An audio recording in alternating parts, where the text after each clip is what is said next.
जय हिंद बच्चों, आप सबों का मैं अपने चैनल साइंस हब में स्वागत करता हूं। कुछ कारणों की वजह से 2-3 दिन क्लास नहीं हो पाया, ठीक है। तो आज चलिए कोई बात नहीं, आज फिर से क्लास स्टार्ट करते हैं। और ये फिजिक्स का पहला चैप्टर चल रहा था, उसी को आगे बढ़ाते हुए हम लोग पढ़ने के प्रयास करेंगे, ठीक है। हम लोग पीछे क्लास में कूलॉम्स का नियम पढ़े थे। F बराबर 1/4 pi into epsilon not into Q1 into Q2 upon में R स्क्वायर। इतना पढ़ चुके थे कि ये कूलॉम्स का नियम होता है। उसका डायमेंशन भी हम लोग देख चुके थे, m पे पावर -1, l पे पावर -3, t पे पावर 4, a पे पावर 2। इसका डायमेंशन भी हम लोग देख चुके थे, ठीक है। अब उसमें कुछ पॉइंट्स हैं, उस पॉइंट्स को भी देखना जरूरी है, वो ऑब्जेक्टिव में काम आ जाता है, ठीक है। कहाँ काम आएगा? ऑब्जेक्टिव में 1 नंबर जो होगा वहाँ पे आपको काम आ जाता है, इसलिए इसको भी थोड़ा सा ध्यान में रखना है, ठीक है। तो पहला पॉइंट लिखे हैं, पहला पॉइंट है कि यदि दोनों आवेश यानी कि Q1 और Q2 दोनों आवेश के मध्य परावैद्युत पदार्थ। अब परावैद्युत पदार्थ क्या होता है आप यहाँ देख लीजिए। परावैद्युत पदार्थ में कौन कौन से अभ्रक होगा?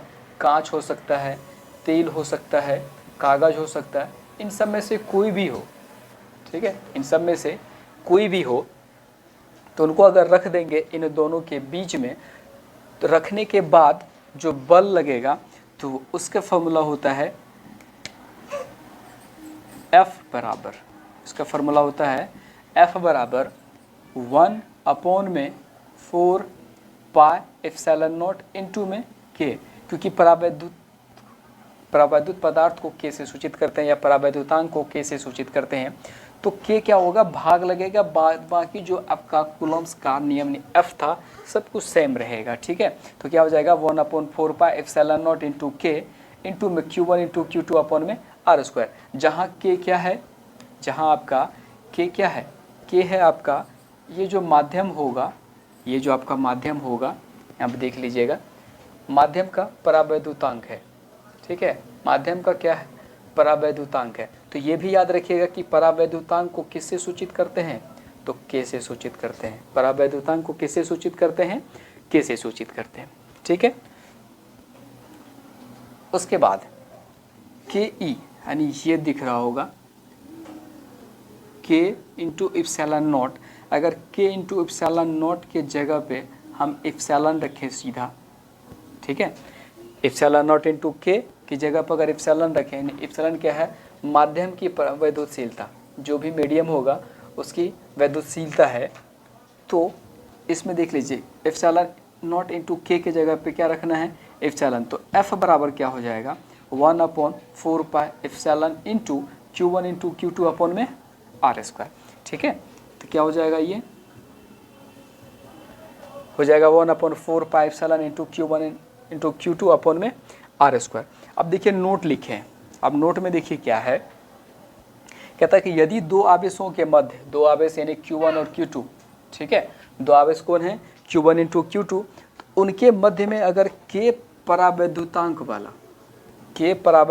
वाले परावैद्युत पदार्थ रख दें, ठीक है। तो परावैद्युत पदार्थ आपको यहाँ दिख रहा होगा, इनमें से कोई भी पदार्थ रख दें, ठीक है, तो उनके बीच लगने वाला जो बल होगा, ये लगने वाला बल F 1/K गुना हो जाएगा, ठीक है। 1/ क्या हो जाएगा? K गुना हो जाएगा। चलिए ये बात आपको नहीं पता चला हो शायद, 1/K गुना लिख तो दिए, कैसे हुआ? अब यहाँ देख लीजिए, हम लोगों के एक्चुअली है क्या, कूलॉम्स का नियम में क्या था? F बराबर 1/4 pi epsilon not into Q1 into Q2 upon में R स्क्वायर, ठीक है। और जब कहें कि दोनों आवेश के मध्य में एक परावैद्युत पदार्थ रखेंगे तो क्या होगा? सिर्फ K गुना होगा, यानी हो गया 1/4 पाई एप्सिलॉन नॉट इंटू में K, ये हो गया Q1 इंटू Q2 अपॉन में R स्क्वायर, ठीक है। तो चलिए इसको थोड़ा थोड़ा अलग अलग करते हैं।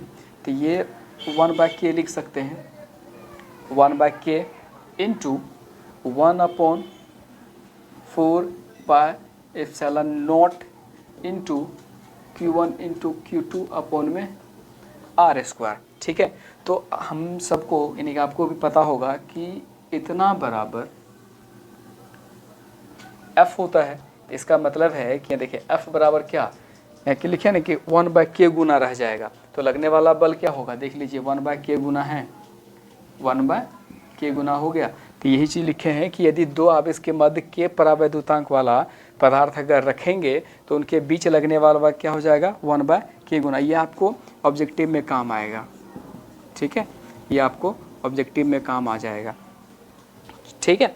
ये आपको कहाँ काम आएगा, ऑब्जेक्टिव यानी कि 1 नंबर वाले क्वेश्चन में आपको काम आ जाएगा, ठीक है। चलिए अब बारी आती है परावैद्युतांक। ये देखिए यहाँ पे था कि परावैद्युतांक कहलाता है, यहाँ लिखे थे। अब जानना है कि भाई परावैद्युतांक होता क्या है, परावैद्युतांक होता क्या है, डाइलेक्ट्रिक कांस्टेंट होता क्या है। तो डाइलेक्ट्रिक कांस्टेंट क्या होता है कि हम एप्सिलॉन अपॉन में एप्सिलॉन नॉट, इनका जो अनुपात होगा वो परावैद्युतांक कहलाता है। एक एप्सिलॉन और एप्सिलॉन नॉट का अनुपात एक कांस्टेंट टर्म होता है जिसको हम लोग क्या कहते हैं, परावैद्युतांक कहते हैं। तो डिफिनेशन देखिए, कहता माध्यम की वैद्युतशीलता, तो माध्यम की वैद्युतशीलता देखिए क्या है, एप्सिलॉन, यहाँ देखिए माध्यम की वैद्युतशीलता क्या है, एप्सिलॉन, तथा निर्वात की वैद्युतशीलता। तो आपको याद होगी पीछे वाली क्लास में निर्वात की वैद्युतशीलता क्या था, एप्सिलॉन नॉट। तो निर्वात की वैद्युतशीलता एप्सिलॉन नॉट के अनुपात को माध्यम का परावैद्युतांक, तो परावैद्युतांक को किससे सूचित करते हैं, यहाँ पे बताए थे किससे सूचित करते हैं, के से सूचित करते हैं। तो के बराबर क्या हो जाएगा, एप्सिलॉन अपॉन में एप्सिलॉन नॉट, और अगर इसका कोना कोनी गुना किया जाए तो एप्सिलॉन बराबर क्या होगा, के इंटू में एप्सिलॉन नॉट, ठीक है, एप्सिलॉन नॉट। अगर आप हमारे चैनल पर पहली बार आए हैं तो चैनल को सब्सक्राइब करें, वीडियो अच्छा लगा तो वीडियो को लाइक करें और वीडियो को अपने दोस्तों के पास भी शेयर करते रहें। उसके बाद बारी आती है आपका, जैसे इसमें लिखा है इसका डायमेंशन होता है, ठीक है, इसमें लिखा है आपको कि इसका डायमेंशन भी होता है, लेकिन इसका कोई डायमेंशन नहीं होता है। याद रखिएगा, आपसे पूछा जाएगा कि परावैद्युतांक का, ठीक है, हो सकता है आपको हिंदी पूछा जाए कि परावैद्युतांक का ऑब्जेक्टिव में विमा है, ठीक है। अब आपके पास 4 ऑप्शंस रहेंगे, ठीक है, आपके पास 4 ऑप्शन दिए रहेंगे। अब 4 ऑप्शन में से कोई एक सही होगा, वो आपको लगाना है। या हो सकता है आपसे परावैद्युतांक ना पूछे, बोलेगा कि के का या के की विमा बताएं। अब के की विमा बताएं तो अब आपको पता करना है कि के की विमा क्या है। तो अब देखिए यहाँ पे क्या लिखा है कि के क्या है, के पास कोई विमा नहीं होती है, के डायमेंशनहीन होता है, के पास क्या है, कोई भी विमा नहीं है, के पास कोई भी विमा नहीं है, ठीक है। याद रखना है कि के का कोई डायमेंशन नहीं होता है, ठीक है। उसके बाद देखिए फिर नोट लिखे हैं आप लोगों के लिए। नोट क्या है कि वायु या निर्वात के लिए, वायु का तो समझ में आ गया कि वायु क्या होता है, निर्वात मतलब जहाँ वायु न हो, निर्वात का मतलब क्या हुआ कि जहाँ वायु न हो, ठीक है, वहाँ वो उसको क्या कहते हैं, निर्वात। तो अगर आपसे पूछा जाएगा, जैसे हमने क्या लिखा कि के विमा बताएं या परावैद्युतांक का विमा है, तो आप लोग बता सकते हैं कि वो क्या होता है, डायमेंशन है, उसका कोई विमा नहीं होता है, ठीक है। तो उसी प्रकार से अगर पूछा जाए कि वायु या निर्वात के लिए के का मान होता है, वायु या निर्वात के लिए के का मान होता है, तो वायु या निर्वात के लिए के का मान कितना होता है, के का मान 1 होता है। वायु या निर्वात के लिए के का मान कितना होता है, 1 होता है, ठीक है। दूसरा पॉइंट, किसी धातु के लिए, अब यहाँ क्या था कि वायु या निर्वात मतलब जहाँ वायु न हो तो उसके लिए के का मान क्या होता है, 1 होता है। अब सवाल है कि यदि धातु होगा, ठीक है, परावैद्युत पदार्थ जो अगर कोई धातु हो तो धातु होगा तो उसके लिए बोला गया कि के का मान, ठीक है। तो किसी धातु के लिए के का मान क्या होगा, के का मान इन्फिनिटी होगा, ठीक है।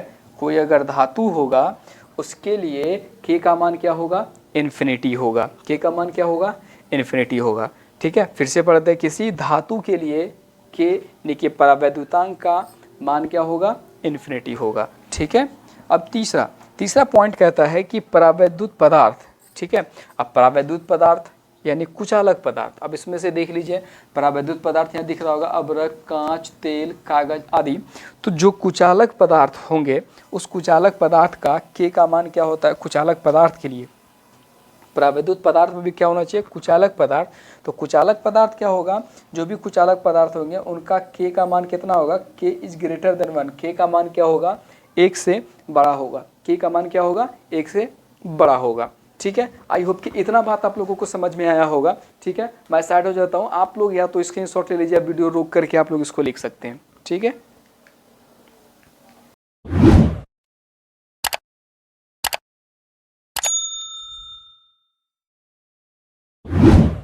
चलिए बच्चों, अब उससे आगे हम लोग को, क्योंकि पीछे हम लोग पढ़े कूलॉम का नियम, उसमें परावैद्युतांक भी पढ़ चुके हैं। अब बारी आती है कि कूलॉम के नियम का सदिश रूप। ठीक है, अब से पूछा जा सकता है एग्जाम में कि कूलॉम के नियम का सदिश रूप को लिखें। ठीक है, क्या पूछा जाएगा, कूलॉम के नियम का सदिश रूप को लिखें। ठीक है, उसके लिए हम लोग,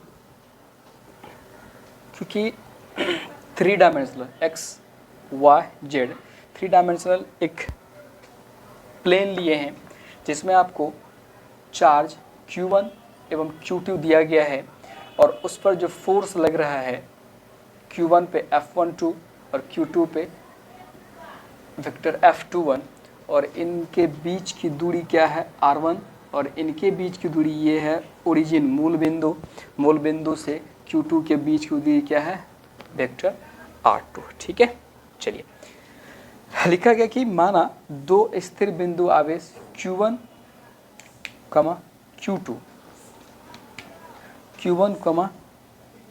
Q2 किसी निर्देश फ्रेम में स्थित है तथा उनके मूल बिंदु O के सापेक्ष सदिश वेक्टर R1 व वेक्टर R2 है।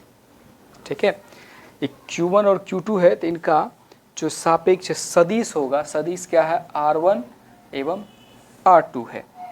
कहता है कि यदि Q1 का Q2 के सापेक्ष स्थिति सदिश R12 हो।